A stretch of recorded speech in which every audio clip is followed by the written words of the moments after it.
Alors on se retrouve ce matin en direct de Odaiba Beach à Tokyo. Dans cette vidéo, je voudrais vous parler d'un sujet qui n'est pas forcément facile. C'est le fait de ne pas passer à côté de sa vie. Parce que une vie, en tout cas jusqu'à preuve du contraire, on n'en a qu'une. Et l'idée c'est d'en tirer le maximum pour ne pas se retrouver à la fin de sa vie, quand c'est trop tard, le cœur gonflé de regrets.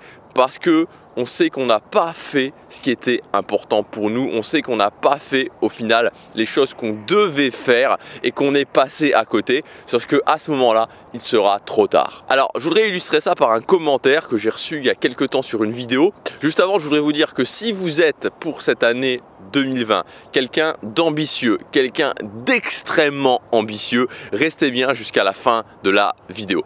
Alors le commentaire que je vais vous donner, c'est un commentaire qui était... Enfin, j'avais fait une vidéo qui était sur le fait de rester pauvre. Pourquoi vous allez rester pauvre toute votre vie? Pourquoi vous risquez de rester pauvre toute votre vie? Et il y a une personne qui m'a laissé ce commentaire et je voudrais vous le lire. Ce commentaire, c'était... Je cite, « Encore quelqu'un qui va m'apprendre que si mes charges sont égales à 80% de mon salaire, c'est de ma faute, que tu peux monter ta boîte, mais que si tes parents ne sont pas riches ou que si tu n'as pas d'économie derrière toi, c'est foutu. » Voilà, et le commentaire continuait un petit peu dans cette vibe qui... Voilà, je pense qu'on peut s'accorder pour dire ça, est extrêmement négative. Et vous savez, maintenant, ça fait plusieurs années que je crée du contenu sur YouTube. Je suis habitué à recevoir des commentaires de ce genre, je suis habitué à recevoir même des fois des insultes. Et en général, vous savez, maintenant, je suis quand même assez insensibilisé à ça.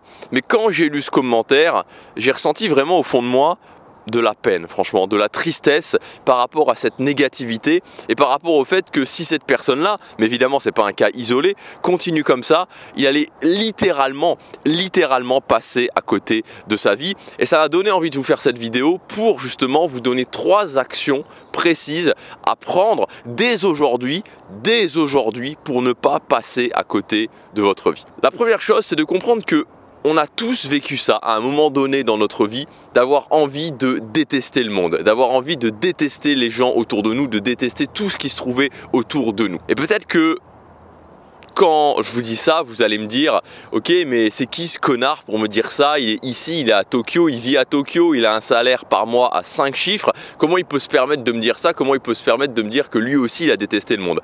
Et vous savez, si vous me suivez depuis un petit moment, ça n'a pas toujours été comme ça. J'ai connu une enfance, une adolescence qui était difficile, notamment au niveau scolaire, notamment à l'école où j'étais constamment harcelé, constamment humilié par... on pourrait appeler mes camarades de classe, et donc ça n'a pas été facile. Et à ce moment-là, j'avais envie de détester le monde. Honnêtement, je vous le dis, j'avais envie de détester le monde. Je me disais, mais je leur fais rien, je leur fais absolument rien. Pourquoi ils s'acharnent comme ça sur moi? Et peut-être que ça vous arrive dans cette situation, peut-être que ça vous arrive dans une autre situation, d'avoir à un moment donné envie de détester le monde, d'avoir envie de vous dire, mais pourquoi? Pourquoi ça m'arrive à moi? Pourquoi ces choses-là m'arrivent? Pourquoi c'est pas différemment? Et il y a un principe qui est très important, c'est le principe de responsabilité. Et quand je parle de responsabilité, ça ne veut pas dire, comme la personne qui m'a laissé ce commentaire, que si aujourd'hui j'ai des charges qui sont égales à 80% de mon salaire, que s'il y a des mauvaises choses qui m'arrivent dans ma vie, si mes parents ne sont pas riches, enfin, ça ne veut pas dire que c'est ma faute.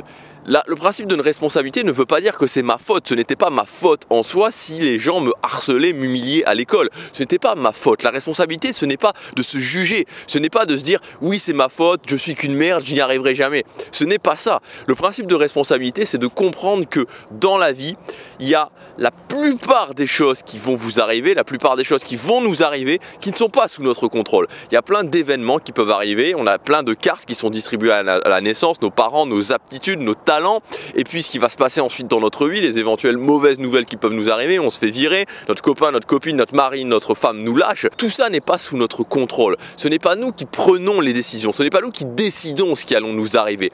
En revanche, le principe de responsabilité, c'est de se dire, ok, il y a peut-être 90, parfois 95, peut-être 99% des fois des choses sur lesquelles je n'ai absolument pas de contrôle. Mais il y a toujours un petit pourcentage sur lequel j'ai le contrôle. Et c'est le fait de jouer sur ce petit pourcentage, le principe de responsabilité. Et c'est là où se fait la différence. C'est-à-dire que la plupart des gens vont regarder, vont essayer, vont voir en fait tout ce qui n'est pas sous leur contrôle. Alors que c'est l'inverse qu'il faut faire, c'est se dire, ok, qu'est-ce qui est sous mon contrôle? Peut-être que c'est 1%, mais comment je peux jouer sur ce petit pourcentage-là? C'est ça le principe de responsabilité.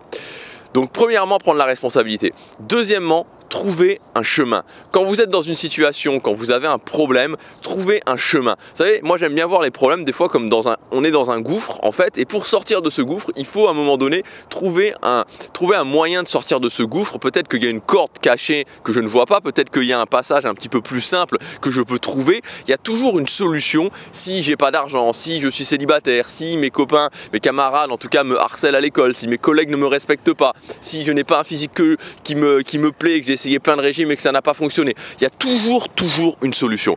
Donc comment je peux trouver cette solution? Et le troisième point qui est peut-être le plus difficile, c'est le fait d'être intraitable sur mes actes. Soyez intraitable sur ce que vous faites. Ne vous autorisez pas à faire des choses qui ne vont vous mener à rien. Vous savez, des fois on peut se dire « Ah bah oui, je vais mettre un dislike sur YouTube » ou « Ah oui, je vais critiquer cette personne-là » ou alors « Je vais me plaindre ». Mais au final, tout ça ne vous amène à rien. La moyenne des gens, qu'est-ce qu'elle va faire la moyenne des gens? La moyenne des gens, elle va se plaindre que le gouvernement est en train de baisser les retraites. La moyenne des gens, elle va se retrouver en train de boire un verre, en train de dire que mon patron ne me respecte pas ou que mon patron ne me reconnaît pas à ma juste valeur. La moyenne des gens, elle va mettre des commentaires négatifs sur YouTube en critiquant les créateurs. La moyenne des gens, elle va passer son après-midi à regarder Netflix, son week-end à regarder Netflix et ça ne va absolument lui servir à rien. Tout ça ne vous mènera nulle part. Tout ça ne va jamais vous mener nulle part, juste au fait d'être frustré et juste au fait au final de regretter. Donc devenez égoïste quelque part. Devenez égoïste en vous disant ok, est-ce que l'acte que je prends, est-ce que ce que je fais actuellement va me mener quelque part? Parce qu'au final, votre patron que vous critiquez, il s'en fout. Il s'en fout complètement que vous le critiquiez. Il s'en fout complètement que vous pensez qu'il vous reconnaît pas à sa juste valeur. Le gouvernement qui baisse les retraites, il s'en fout complètement. Il s'en fout complètement. Le créateur que vous allez insulter, ça change rien pour lui.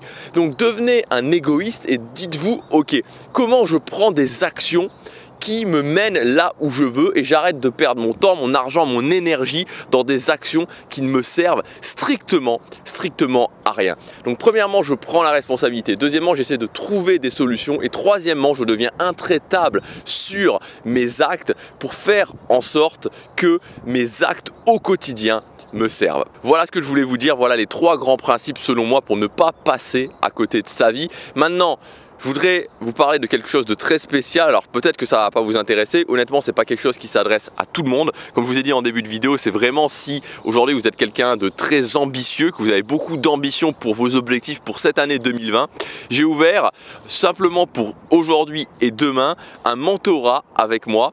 Donc c'est une prestation vraiment haut de gamme, quelque chose de très spécial où on va travailler ensemble avec plusieurs sessions de coaching, avec plein de choses différentes sur un ou plusieurs de vos objectifs pour faire en sorte que vous atteigniez, vous explosiez même vos objectifs pour cette année 2020. Alors je vous le dis tout de suite, si en 2020 vous dites ok, j'ai envie d'atteindre ça, mais que c'est pas forcément votre priorité ou que vous n'avez pas forcément envie de vous y donner à 200%, c'est pas pour vous. Maintenant, si vous dites en 2020, il y a cet objectif que je veux atteindre, il y a cet objectif que je veux atteindre et que vous avez vraiment le feu en vous, que vous vouliez vraiment atteindre cet objectif, alors c'est peut-être pour vous. Donc comme je vous disais, ce mentorat avec moi c'est ouvert aujourd'hui et demain simplement. Donc les places sont limitées. Vous avez le premier lien dans la description où il y a absolument tout qui est expliqué. On se retrouve peut-être en live sur Skype ou par téléphone ou même pourquoi pas en direct si vous êtes à Tokyo. Et moi je vous dis à demain pour la prochaine vidéo. Chaque jour compte.